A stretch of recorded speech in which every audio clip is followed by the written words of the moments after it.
Hello everyone, स्वागत है आप सभी का आपके यूट्यूब चैनल एसपी क्लासेस में। इस लेक्चर में हम लोग आरसीसी कह लीजिए या आरसीटी कह लीजिए या डीआरसीएस कह लीजिए, इन सभी एक ही सब्जेक्ट है ये।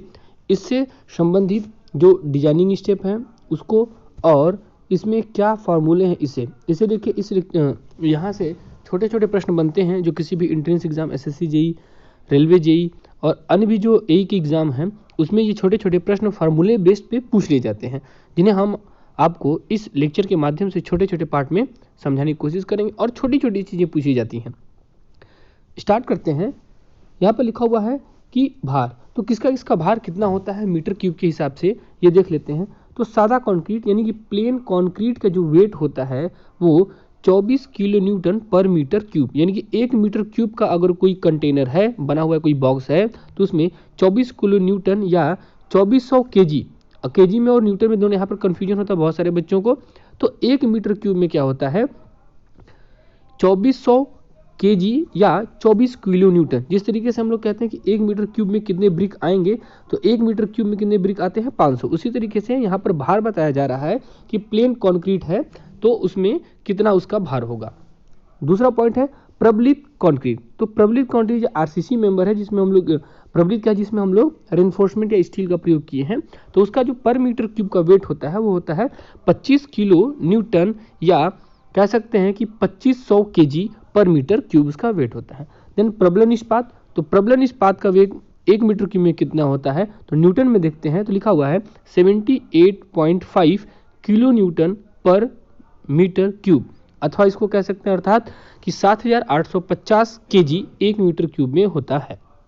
नेक्स्ट पॉइंट है ईंट चिनाई। तो ईंट चिनाई का भार पर मीटर क्यूब में कितना होता है, तो 19.2 यानी 19.2 किलो न्यूटन पर मीटर क्यूब, या इसको कह सकते हैं 1920। ये देखिए, इन जो प्रश्न ये भार का दिया हुआ है, इन 5 प्रश्नों में से कभी कभी किसी एंट्रेंस एग्जाम में क्वेश्चन पूछ लिया जाता है डायरेक्ट कि प्रबलित कंक्रीट या प्लेन कंक्रीट। तो यहाँ पर देखिए प्रबलित कंक्रीट, प्लेन कंक्रीट और प्रबलित कंक्रीट में डिफरेंट है। वहाँ पर 24-25 बहुत सारे बच्चे कंफ्यूज हो जाते हैं कि प्रबलित याद किए थे और देखते हैं कि कंक्रीट है तो वो फटाक से 25 किलो न्यूटन पर मीटर क्यूब का ऑप्शन सिलेक्ट कर देते हैं। लेकिन आपको ध्यान देना पड़ेगा कि कंक्रीट है लेकिन किस प्रकार का है, प्लेन है या प्रबलित है, रेनफोर्स्ड कंक्रीट है।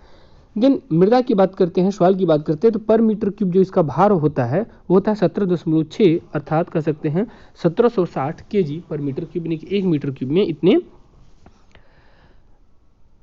भार का मृदा होगा। देन और भी सारी जो छोटी छोटी चीज़ें हैं आपको हम आगे बताते जाएंगे। आप याद करते जाइए, सुनते जाइए, नोट्स अगर आपको बनाना है नोट्स बनाते जाइए।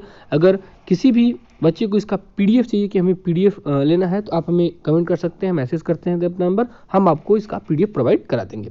दूसरा पॉइंट देखते हैं कि फैक्टर ऑफ सेफ्टी। देखिए ये बहुत इंपॉर्टेंट है कि फैक्टर ऑफ सेफ्टी क्या होती है। तो ये देखिए कार्यकारी प्रबलित विधि के लिए इसे हम WSM मेथड कहते हैं, वर्किंग स्ट्रेस मेथड कहते हैं, और लिमिट स्ट्रेस मेथड ये नीचे लिखा हुआ है कि सीमा अवस्था विधि के लिए।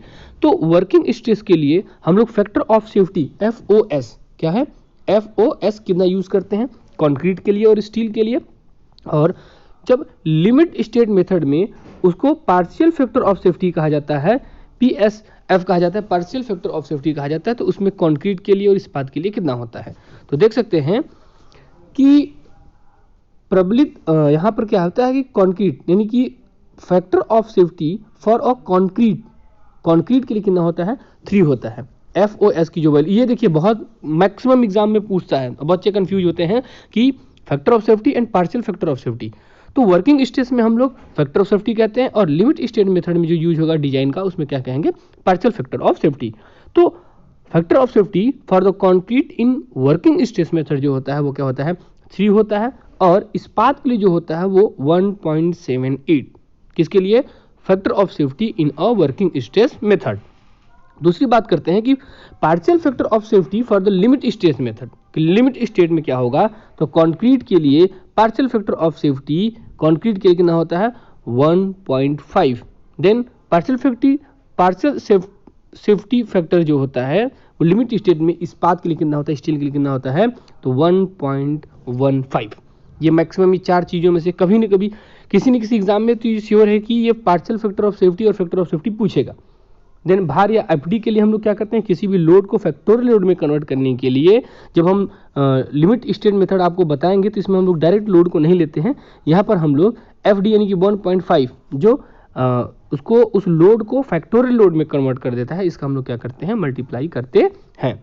ये छोटे छोटे प्रश्न आपको बहुत महत्वपूर्ण हैं जो किसी भी एंट्रेंस एग्जाम, वनडे एग्जाम में पूछे जाते हैं, आरसीटी जो सब्जेक्ट है उससे रिलेटेड, या इसको बहुत सारे इसको आरसीटी भी कह सकते हैं, आरसीसी भी कहते हैं और डीआरसीएस।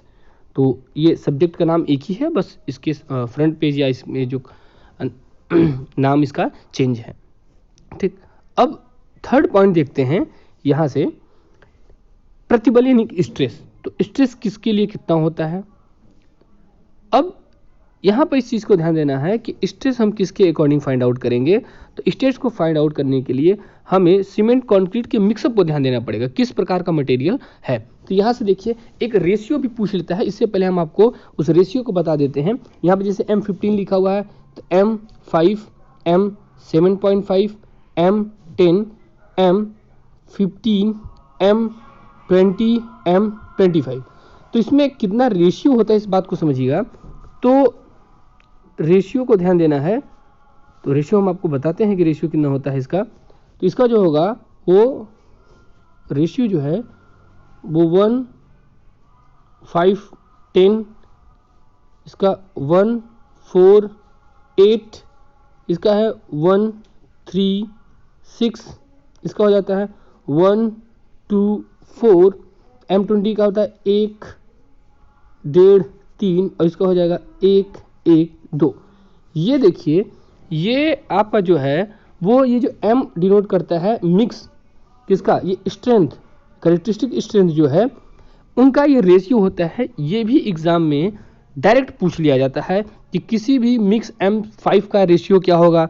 सीमेंट, ये पहला क्या होता है, ये सीमेंट है, ये सैंड है और ये क्या है, एग्रीगेट है। ओके, तो इस बात को आपको समझना होगा और याद करना होगा। देखिए इसका और प्रैक्टिस करेंगे तो याद हो जाएगा। ये जो पहला पार्ट है 1 का रेशियो लिखा हुआ है, ये क्या है, सीमेंट है, दूसरा सैंड है और लास्ट थर्ड क्या है, एग्रीगेट है। तो सीमेंट, सैंड, एग्रीगेट का ये क्या होता है, मिक्सअप होता है और इसी मिक्सअप के आधार पर उस कंक्रीट की स्ट्रेंथ डिपेंड करती है। तो यहाँ समझिए क्या लिखा हुआ है, सीमेंट कंक्रीट है M15, M15 यानी कि जो इसका नंबर होगा 15 यही इसका कैरेक्टरिस्टिक स्ट्रेंथ होगा, यानी कि अभिलाक्षणिक सामर्थ्य होगा। इसे हम लोग FCK या बुक में इसमें FCK लिखा हुआ है, सिग्मा CK भी कह सकते हैं, आपका कोई गलत नहीं है। ठीक, तो क्योंकि यहाँ पर स्ट्रेस को हम लोग किसी बुक में सिग्मा से और किसी बुक में F से डिनोट किया है, तो इसके लिए बहुत ज़्यादा परेशान नहीं होना है कि सर हम तो FCK पढ़े हैं और कोई कहता है सर हम सिग्मा CK पढ़े हैं, तो कोई कन्फ्यूजन वाली बात नहीं है, ये दोनों एक ही चीज़ है। ठीक, बस उसके सिंबल अलग हैं। तो FCK या सिग्मा CK जो होगा वो क्या होगा, M15 है तो 15, 20 है तो 20 और 25 है तो 25। अगर M80 लिखा हुआ है तो उसका क्या हो जाएगा, 80। ठीक, अब इसमें बंकन जो होता है सिग्मा CB, सिग्मा CB इसको किसी बुक में सिग्मा CBC भी लिखा हुआ है, सिग्मा CBC भी लिखा हुआ है, तो दोनों ये एक ही चीज़ है, इसको बोलिए। तो M15 के लिए जब आप टेबल देखेंगे तो वहाँ से आपको मिलेगा M15 के लिए जो सिग्मा CBC होता है 5 होता है। देन हाँ, इसके लिए आप IS कोड भी देख सकते हैं। IS कोड RCT क्या है, IS कोड 456/2000, ये आपका IS कोड है। इससे भी बहुत सारे अगर IS कोड तैयार तो 3-4 प्रश्न आपके एंट्रेंस एग्जाम में पूछ लिए जाते हैं। ओके, तो यहाँ सिग्मा CBC या सिग्मा CB क्या है, 15 के लिए जो है 5 होता है, देन 20 के लिए 7 होता है और 25 के लिए 8.5 होता है। सिग्मा ये संपीड़न क्षेत्र के लिए कितना होता है, 4, 5, 6, ये याद होता है। आप वनडे एग्जाम में आप अपने एग्जाम देने जाते हैं अगर RCT का या RCC का, तो वहाँ पे तो IS कोड आपको अलाउ होता है, किंतु वनडे एग्जाम में आपको कोड अलाउ नहीं होगा, तो कुछ चीज़ें आपको याद करनी होगी। देन अगला है मॉड्यूलर रेशियो। मॉड्यूलर रेशियो को हम लोग M से रिप्रेजेंट करते हैं। इसका फार्मूला देखिए, ये मॉड्यूलर रेशियो का हम लोग वर्किंग स्ट्रेस में करते हैं, तो 280/3 सिग्मा CBC और सिग्मा CB या सिग्मा CBC, तो ये वाली चीज़ जो होगी इसमें हम रख देंगे, जब 5 रखेंगे तो M15 मान 18 आता है और M20 के लिए 13 और M25 के लिए 11। ये सारा कुछ फॉर्मूले आप रख के देख सकते हैं। देन यहाँ पे है कर्तन प्रतिबल। कर्तन प्रतिबल क्या है, सिग्मा SV, तो स्लैब के लिए कितना होता है और बीम के लिए कितना होता है, तो धर्म मतलब बीम स्लैब। तो यहाँ पर देख सकते हैं कि स्लैब के लिए इसका जो मान होता है M15 के लिए, ये लाइन किससे M15, ये M20 और ये क्या है M25। तो स्लैब के लिए कितना, धरन के लिए कितना होता है, बीम के लिए कितना होता है 1.6, M20 के लिए 1.8, देन M25 के लिए 1.9, स्लैब के लिए कितना होता है 0.8, 0.9 एंड 0.95, ये इसकी वैल्यू होती है। नेक्स्ट पॉइंट है यहाँ पर, ये देखते हैं अभिलाग प्रतिबल यानी कि टाउ बीडी। ये टाउ बीडी हम लोग क्या करते हैं, जब शियर स्ट्रेंथ पढ़ते हैं और उसमें जब हमें डिजाइन करना है तो टाउ बीडी की जरूरत पड़ती है। तो यहाँ पर एफई देखिए, जिस तरीके से हम आपको बताए थे कि एम का मिक्सअप का रेशियो होता है, उसी तरीके से जो स्टील है उसका भी अलग अलग ग्रेड के होते हैं, एफई 250, एफई 415 और एफई 500। तो ये जो इसके होते हैं ये भी कैरेक्टरिस्टिक स्ट्रेंथ ऑफ क्या है, स्टील है, वो क्या था, कंक्रीट था।